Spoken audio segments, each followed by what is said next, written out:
Welcome to Creative Writing, the podcast for writers and creatives looking for inspiration and authentic ways to connect with their community. I'm your host, Kirsten Oliphant, and you can find more at creativewriting.com. I can't go back to sleep, it's almost light. These restless thoughts have kept me up again tonight. Hello and welcome to another Kiki Talks episode of Creative Writing. And this is when I just talk to you guys. I don't have a guest, it's just me. And it's a little bit odd to talk to myself. And so I just went on Periscope, and shout out to you guys who watched the broadcast, as they say, the scope. It was a lot of fun, and I enjoyed you guys sticking with me. I didn't realize how long it was. I feel a little embarrassed about that. It was long, you guys. It was 25 minutes of me talking to you and showing you my room and where I do my podcasting, which is my laundry room. So in case you're wondering where I podcast from, it's my laundry room. So cheers to you guys who stuck with me and saw the laundry room where I record the podcasts, and also gave me some questions. So a few things before I dive into some of the questions. I wanted to share something really cool with you guys. I recently just started something totally new. And yes, I know starting a podcast was totally new. So I did that this year. And I've just kind of been moving in this direction. I feel like the beginning of this year, I had a real sense I should quit a lot of things. And I did. I quit roller derby. I was coaching and skating for two different teams in two different leagues. And I quit one and then the other. And then my kids' school ended, and I don't remember what else I quit, but it seemed like I was quitting everything just because I had to. My husband, Rob, his mom died, and it just was a time I felt like I needed to be at home. And so things were kind of stripped away. And somebody said to me during that time, maybe God is making room for something else. And I remember being really kind of jaded about it. And I thought, I don't want to hope that, because that would be great, but I don't want to hope that maybe there's something else, because I really didn't like all the things being taken away. And then fast forward, 7 months later, 8 months later, and I have this creative writing podcast. I also host the Business to Blogger podcast. I have a whole new website, and I'm doing some other new things in addition to that. So definitely there was room made for other things. There still is not fully room, and my life will be less insane. It's totally insane right now. When my kids go back to school, the boys started today, and the girls will start preschool in, I think, 3 weeks or 2 weeks. So the boys are in first grade and kindergarten, and the girls, so they're ages 7 and 5, and the girls are 2 and 1. So it's crazy up in here, you guys, which is why I'm in the laundry room recording, because it has a door, and you never know who's going to burst out or in or anywhere. So there's a door with a child lock on it. So the new things that I want to tell you about are as follows. I recorded my first sort of beta webinar. I didn't record it. It was a live webinar on making the most out of MailChimp, which is an email list service provider. And if you have an email list or have been hearing about email lists, MailChimp is a great option for you. It's free up to 2,000 members, which is why I've been on it for years. And I just switched. And I'd love to talk about that sometime. Maybe the next Kiki Talks, I'll talk about why I used MailChimp and why I switched to Aweber. I did a webinar, which is basically if you don't know what a webinar is, it's basically a free, well, it isn't always free. Mine was free. A free training session where you saw my face for a little bit, but I put on a bunch of slides and went through how to make the most of MailChimp, how to get the most out of your free account to maximize it so that you are getting the most bang for your buck, because you can have a paid account even with a lower number of subscribers on MailChimp and get some things like autoresponders, which are an email series that you would write out ahead of time. And then anytime someone signs up, they start getting those emails, which so that's a paid feature. And since I switched to Aweber, I'm actually making autoresponders now for my new lists. And the Aweber is a paid account. I got a good discount, and I'm kind of seeing how I like it. And I do, but I love MailChimp. So my free webinar was on training and basically how to get the most, as I said, out of MailChimp. And I was lucky enough to have Roxy from gurfeisty.com. That's Gur with 2 R's, feisty.com. She was my moderator and did a great job helping me out, because there's always going to be technical difficulties. And of course there were. The chat stopped working when I was doing the Q&A session, so she was texting me. And anyway, other than the technical stuff, I really enjoyed it. It was super fun. I really like teaching you guys, and I kind of hesitate to position myself as an expert, but at the same time, I'm such a teacher at heart that anytime I learn stuff, I automatically want to go and teach. I want to share that with people, and that's kind of where the webinar came from. I think I'm finally getting to that point where I'm like, yes, there's always going to be someone more expert than me, someone with a bigger list, someone who's been doing it longer, someone with more knowledge, but I do have knowledge and I love to share it. And I think I'm kind of gifted in that way. I think that's my thing. So anyway, I did the free MailChimp webinar and I enjoyed it. I hope it was great for those of you guys who may be listening that went and watched the slides or went and watched the replays. And if you're interested in that, please shoot me an email. You can find me. I'm Kirsten at kirstenoliphant.com. I'll leave a link also to where you can sign up to hear more about webinars because I am going to do more of them. That was my beta test. It was a pretty small group of about 20, 25 people that were between combination of live and then watch the replay. So if you want to know about more webinars, I can definitely get you hooked up with that. So that'll be in the show notes. Part of that is that I am launching a course. And this even makes me more scared than doing the webinar because that's a big deal. That sounds like a crazy thing and it costs money. It's $97 right now in the pre-launch and will be $149 once it launches on September 15th. And the course is called It's How to Build an Authentic Email List. And I cannot tell you how excited I am about this because this is something, even though, like I said, my list is not 10,000 people, I feel like I know something about this because I have been building my list. And I would say I've had my list for about 3 years, but I've only been really focusing on building it probably for the last year. Like I had it and I kind of like let it be there. And I did some stupid stuff to try to build it the first year or the second year when I was growing it. I did some giveaways and things like that where you had to sign up for my mailing list to try to win a gift card to Target. And I'll tell you why in the course that's just not the best idea unless you just care about numbers. If you want an authentic and engaged list, you don't want to do that. So that's a freebie for you, but you don't want to do that. So I learned some things that did not work. And then this year, I feel like I've learned some things that really do work and I've experimented. I've done interviews with people who are amazing at email lists like Amy Lynn Andrews. And also got to take a cool 3-hour lab with her with some other people at the Declare conference. And I've talked to a lot of experts about this. I've read a lot and have just been experimenting. So again, I have that teaching bug and I feel like I need to do it. So I'm really excited to share with you guys. I'm putting the course together now.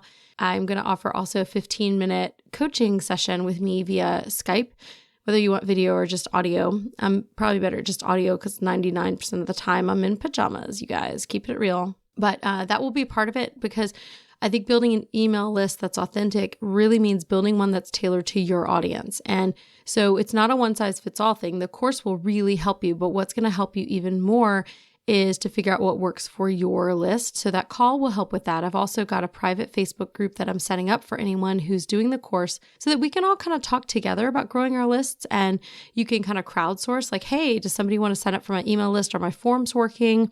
What are your impressions? I kind of sense and hope for like a community within there so that it's something we can do to grow together. So the course I'm really excited about. So that's the other thing that I've been doing. And it's a little bit of a wild ride. I did not imagine I would be here last year. I did not imagine I would be here doing this 6 months ago, even doing a podcast and talking in my laundry room to a bunch of friends and strangers and putting this up on the internet for everybody. But that's where I am. So I'm very excited about that and wanted to let you know. If you want to find out more about that, I'll leave the link in the show notes. But the page for that is www.createifwriting.com/ and then it's how-to-build. I totally forgot to take out the dashes when I was creating the page and I don't want to redo now. So createifwriting.com / how-to-build. And you'll find all the information there about the course and why I'm so excited and what else you're going to get. Because if you buy during pre-launch, you're also going to get my book, which is 31 Small Steps to Grow Your Blog. 31 Small Ways to Grow Your Blog. And it's one that came out of my 31-day series last year about how to grow your blog authentically. So it's more authentic growth stuff because that's, I feel like, what I'm all about.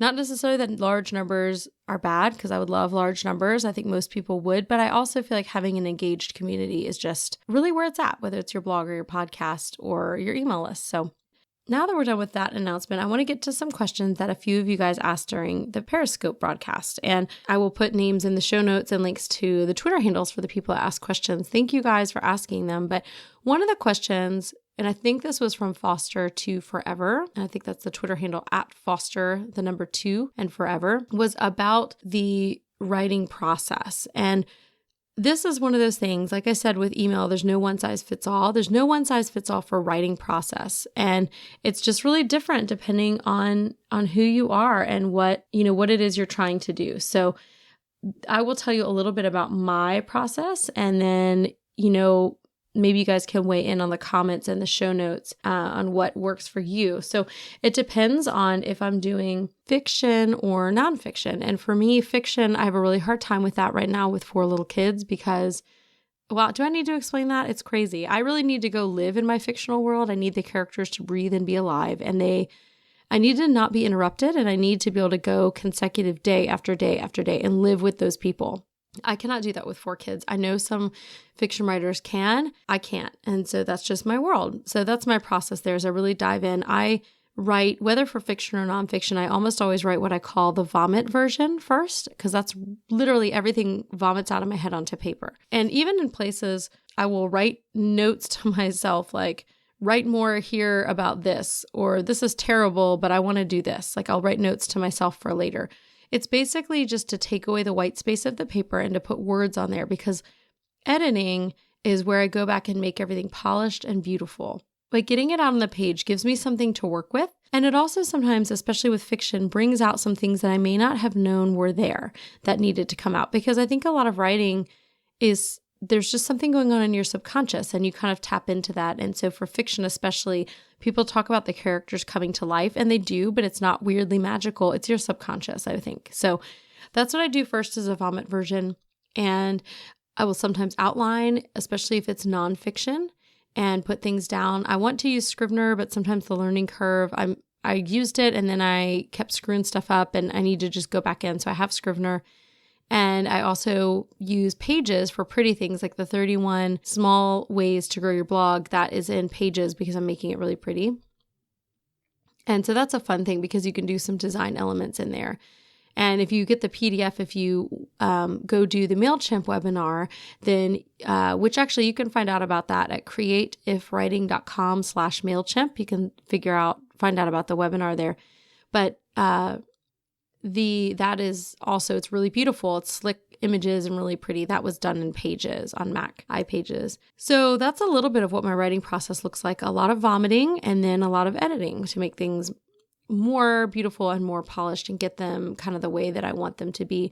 I also recommend reading out loud as you're editing, because you really do catch your mistakes more there and realize where things sound weird, even if they sounded okay in your head.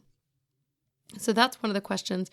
And the other question, okay, writer's routine. Okay, oh yeah, so it was routine, maybe not process. That's all about process. Routine, I don't know. I just write when I have time. And that's part of having 4 kids, is I do what I can. And if I don't make a list of what I need to do, I'll forget things I need to do. And that leaves a lot of things to be desired. So I don't get a lot of things done if I don't do lists. Another question was about writer's block. And I will say I don't normally suffer from writer's block. I suffer from too many things that I want to write and not enough time. But I have had times where I want to work on a particular project and I do feel blocked. And earlier in this season of my podcast and the Creative Writing podcast, I interviewed a guy named Kevin Kaiser, who is brilliant and amazing. And you really need to go back and listen and look at the show notes. I'll leave the link in the show notes for this podcast, which you can find at createifwriting/014.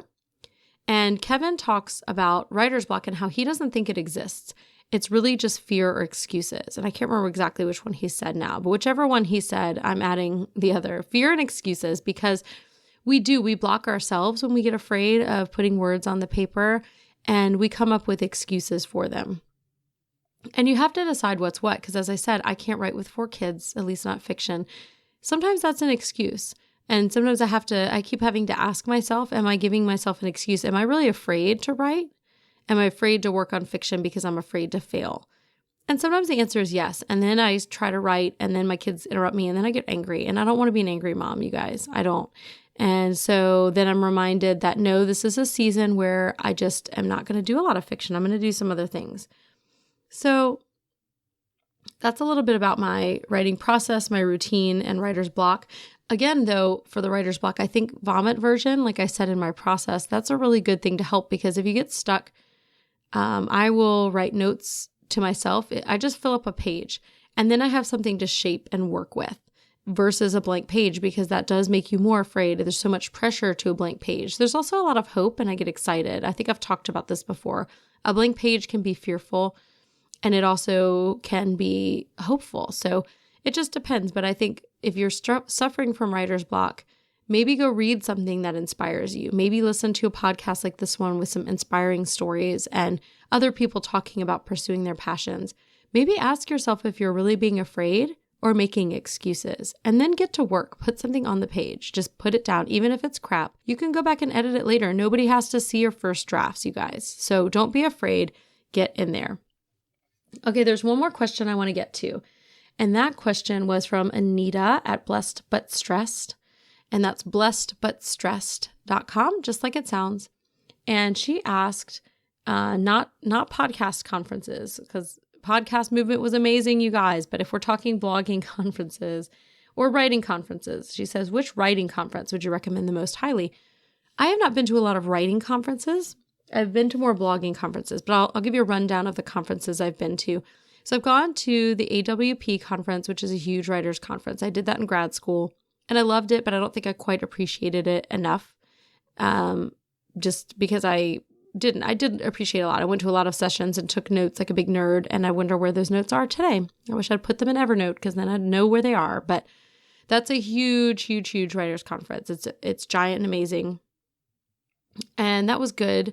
But I tend to like smaller conferences. So the other writing conferences I've been to, I went to 2 this year. I went to Rewrite, which is a Christian writers conference, and it's put on by the FED agency, FEDD agency, and they're out of Austin, and they're a Christian agency.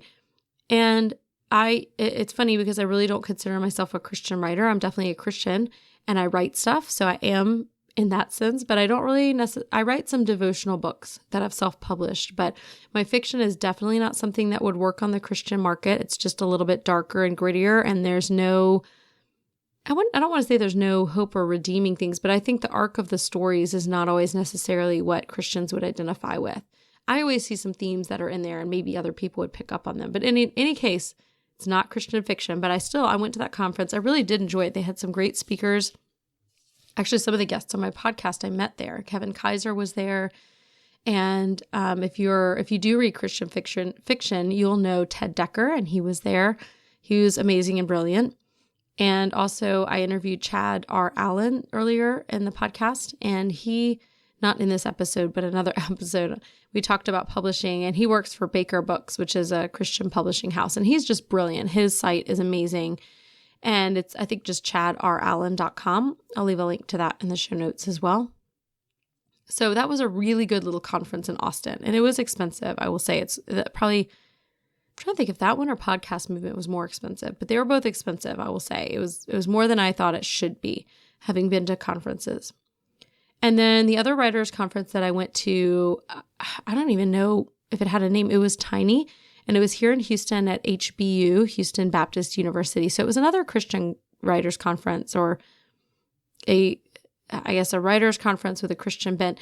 And I would say about this one too, it was brilliant. It was not weirdly cheese focused like I think sometimes Christian fiction is. It was real publishers, real people in the industry talking, who also happened to be Christians. And so that was really good. I loved that one. And in fact, I talked to one of the guys who helped run it. And if you're listening, I still want to help you guys. I talked to him about helping with the social media and stuff, because I barely even heard about it. And then when I did, it was like the day before, and I showed up and was so happy that I did, but I almost never even heard about it. So that's a great little conference. And I think it was like $30. It was crazy. So Anita, come down to Houston and go to that conference. I think, when was it?